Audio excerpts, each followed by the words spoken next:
During embryonic development, we first have a common atrium. Then the primum and secundum septum start to grow, and they divide the left from the right. We already talked about the left atrium. Now we can turn to the right atrium. We will see what the anatomy of the right atrium is, how to quantify the right atrium, and what pathologic or morphologic changes can be present. The right atrium is located posterior, cranially, and to the right of the heart. The cava superior and inferior enter the right atrium almost in a straight line.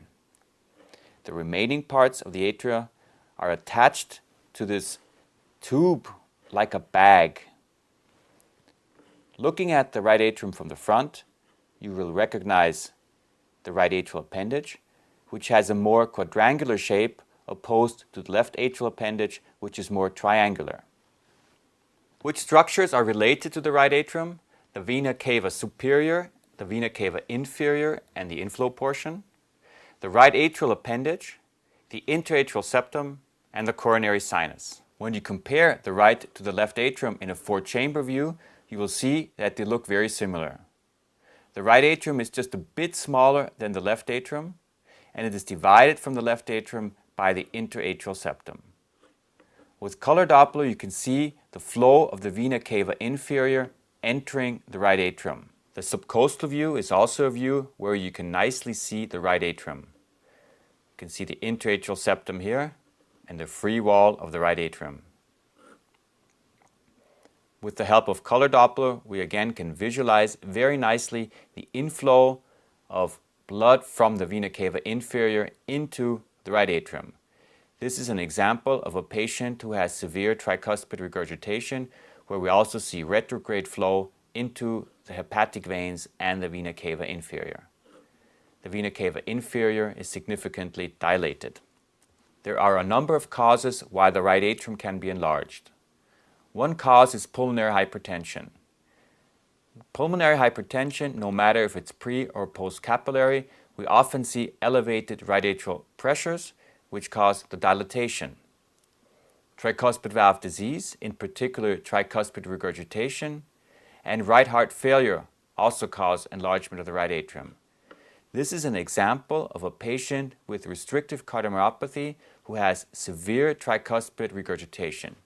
We can see the coaptation defect here in the four-chamber view, and this patient has significant regurgitation. To quantify right atrial size, we can use the length, the width, the area, and the volume of the right atrium. So very similar approach to quantifying the size of the left atrium. Similar to the left atrium, we can also get a very quick reference value for the size of the right atrium by measuring its length. How do we do that? We optimize the image for the right atrium, so you see I'm slanting the septum to get a better contour of the right atrium. Then again, I freeze the image in the moment where the right atrium is at its largest size. Then I simply perform a measurement, again, parallel to the interatrial septum from the annular plane of the right atrium to the roof of the right atrium. And in this case, we get 40 millimeters, which again is normal. I can also, similar as the left atrium, measure the area. How would I do that? Very simple. I contour the right atrium and get an area measurement of approximately 15 square centimeters. Again, a normal value. I now want to show you how we can visualize the coronary sinus with echo. This is a parasternal long axis view. The coronary sinus is located right here between the left atrium and the left ventricle, posterior to the posterior mitral valve leaflet. Two-chamber view, orthogonal plane of the coronary sinus, again between the left atrium and the left ventricle. Here we have a classic coronary sinus view. We talked about this view in the How to Image section. This is the coronary sinus. And finally, I want to show you an example of a patient who has a massively dilated coronary sinus, also in a coronary sinus view, because he has a persistent vena cava superior. The normal value for the coronary sinus is 4 to 8 millimeters, with the upper limit being 15 millimeters. What are the reasons for a dilated coronary sinus? We already talked about the vena cava persistence sinistra. Other reasons include an elevated right atrial pressure. Usually you will have a dilated coronary sinus in its portions where it enters the right atrium. And there are, rarely, but there are malformations of the coronary sinus which can also cause dilatation or even an aneurysm. I just want to draw your attention to the fact that we can actually visualize an elevated right atrial pressure because we have a bulging of the interatrial septum to the left, because we have a dilated coronary sinus, we just saw such an example, and also because we have a distended inferior vena cava. Here are two examples of how the interatrial septum can bulge. On the left-hand side to the right, because there's elevated left atrial pressure caused by mitral stenosis. Here there is bulging to the left because there's elevated right atrial pressure caused by massive tricuspid regurgitation in a patient who had both pulmonary hypertension and also massive tricuspid regurgitation. Here are two examples of the vena cava inferior.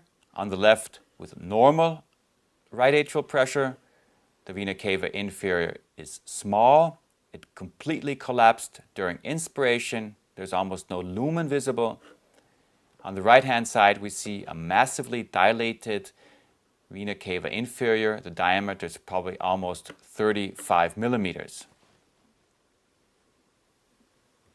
The normal size of the vena cava inferior is below 17 millimeters. If you let these patients inhale or sniff, you will have a reduction which should be at least 50%. In many patients, you will get a complete collapse of the vena cava inferior, and you might not even be able to visualize the lumen. However, you have to note that some patients have vena cava inferior diameters above 70 millimeters, but they still have a normal right atrial pressure.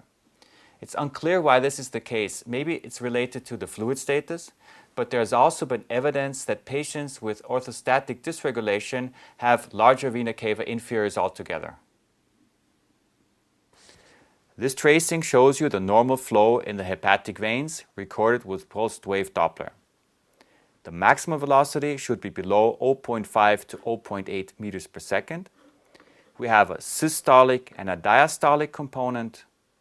The flow is strongly influenced by inspiration with an increase in velocity towards the heart during inspiration. And we have a retrograde flow component, as can be seen here, back into the hepatic veins. It's very difficult to visualize the vena cava superior from a transthoracic approach. However, there are ways to do it, and the best way to see the vena cava superior is by using a subcostal view, where we visualize the vena cava inferior and then look at the extension of the vena cava inferior. Remember, the inferior and the superior vena cava enter the left atrium almost in a straight line. And thereby, if you use color Doppler, you can see the flow of the vena cava superior into the right atrium. But in reality, if you really want to see pathologies located in the region of the vena cava superior, it's better to perform transesophageal echocardiography. This is such an example.